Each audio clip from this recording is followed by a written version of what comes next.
Before I got into real estate, man, I was just that kid, like I said, social kid. I was a guy that skipped school. Something clicked, guys. 2005, got my real estate license. Something hit. I'm like, okay, this is my chance. I got sick of not trying. What would happen if I just applied myself? Right. So that's kind of my line. I lived the life of an overachiever, which is like that Kobe mentality. And then not quite Kobe, but then the underachiever where tomorrow was my favorite word as a procrastinator. What was it about real estate that really, was it a person or just you felt something about? My grandfather, remember I told you he's turning 100.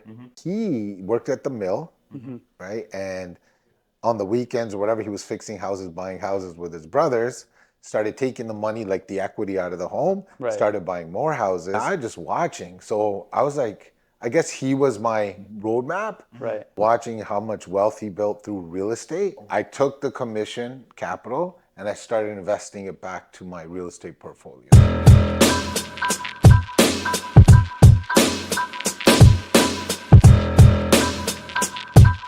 You want to do the intro? Yeah, sure. Welcome. Welcome back. Welcome back. Rick, thank you so much. Welcome sir. to the Unconventional Podcast. Welcome. My name is Karnveer, like you guys know. This is Rahul. We meet unconventional people like Rick. You flew all the way from Toronto to come meet us. Yeah. How's the trip been? You know what? I'm actually born here, man. I'm BC boy. Yeah. I grew up in, I was born in South Van, Moberly area. Lucky I moved out of there.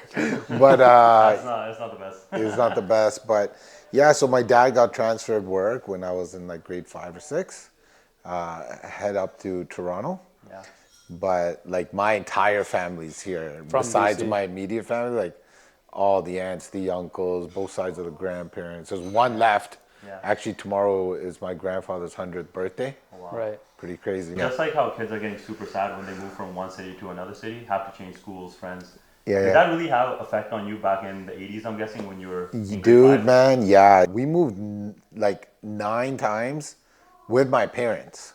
Not even including when I moved. Like that's different, right? Yeah. So 9 times. But I always had 2 brothers. Yeah. So it was kind of cool. But yeah, moving and making friends and all that kind of stuff, it was tough. Yeah. Yeah, totally. But it depends which area we moved in, eh? So sometimes back then, like it was a little bit different. You make a kind of group of friends, and then you got to make new friends. But I always had my brothers, so it was cool. Right. Yeah. Do you find that made you an outlier? Because even Kobe, when he was young, he had to move from Italy to America. Yeah. And he was kind of isolated, so he had to figure things out for himself. Yeah. Yes, I was pretty good at making new friends. I was a little bit overweight as a kid, like in elementary school and stuff. I should have got picked on. Yeah. Plus, there's like I remember we moved to a place where it was like mostly like white people in the neighborhood. I was like a little overweight brown kid, but like I made friends with the coolest dudes. Right. Right? And I think it was just always being around my brothers. All my guys are cousins.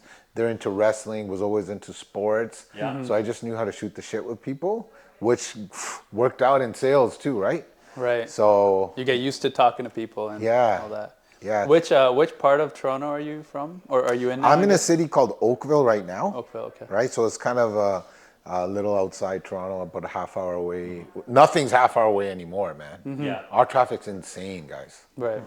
Do you guys know that Toronto is now the 4th biggest city in North America? So Mexico City, New York, LA. It used to be Chicago and now it's Toronto. So that actually makes it easier for you to sell real estate if everybody's so nearby.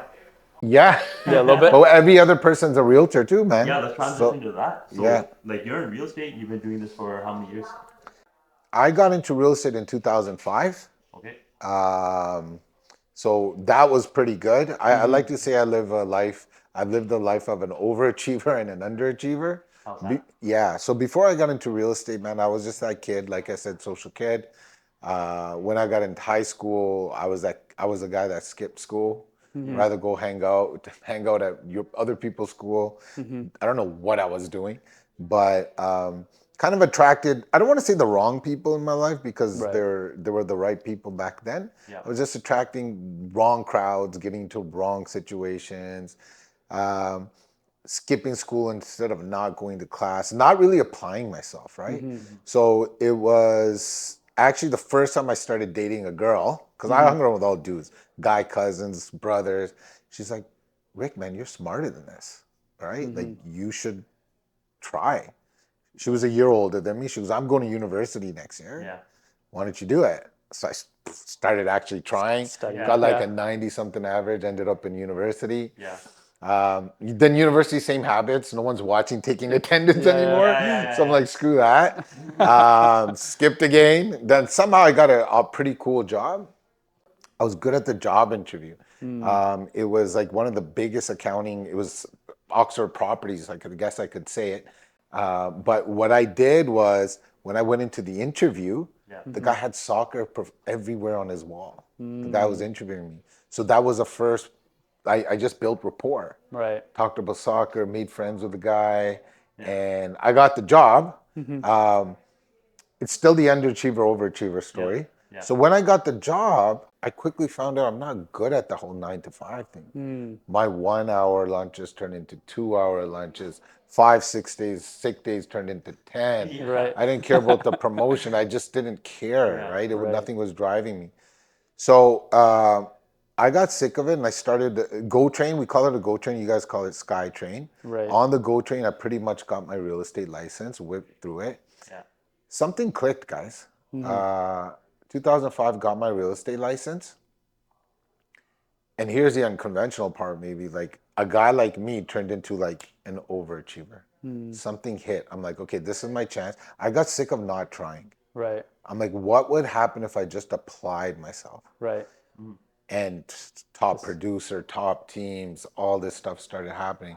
So that's kind of my line. I lived the life of an overachiever, which is like that Kobe mentality. And then not quite Kobe, but then the underachiever where tomorrow was my favorite word as a procrastinator. So real estate, what was it about real estate that really got Real you? estate's in my was blood. Was it a person or just you felt something about it? Yeah. So my grandfather, remember I told you he's turning 100. He worked at the mill, right? And on the weekends or whatever, he was fixing houses, buying houses with his brothers, started taking the money, like the equity out of the home, Right. started buying more houses. And I was just watching. So I was like, I guess he was my roadmap, Right. watching how much wealth he built through real estate. So that was my subconscious mind. In my conscious mind, there was a dude that, like, one of the guys that I shouldn't have been hanging out with, he got his real estate license and he just killed it. Like, killed it. I'm like, yo, if that guy can do it, I can do it. So I mixed the two. Right. Because I didn't grow up with capital. Yeah. So I took the commission capital and I started investing it back to my real estate portfolio. So I guess it's a mix of the blueprint, which was my grandfather, and then competing with guys that got their real estate license before me. Right. Since you started doing that, what's paid more dividends, learning the sales tactics or investing into real estate for yourself? 1,000% sales tactics. Really? Yeah, So not even the 1,000%. equity from all these properties you've accumulated.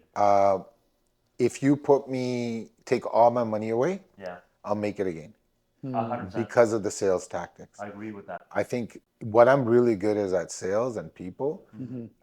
The other thing that I wish I was better at is marketing. So I hire that. Right. But I'm a strong believer that sales and marketing, you can do Intertwined. anything. Yeah. Anything. They're connected. You're connected. I think sales, whichever way you want to twist it or turn it, it's a relationship and communication. For sure. That's what sales is, right? Huge part. Listening, rapport. We know what it is. Problem We're all in solving. it, right? 100%. So, but I teach my kids that now, the negotiating and all that stuff. So, sales. The net worth, okay, real estate I think is the best asset class, Yeah. but I would never take my sales away.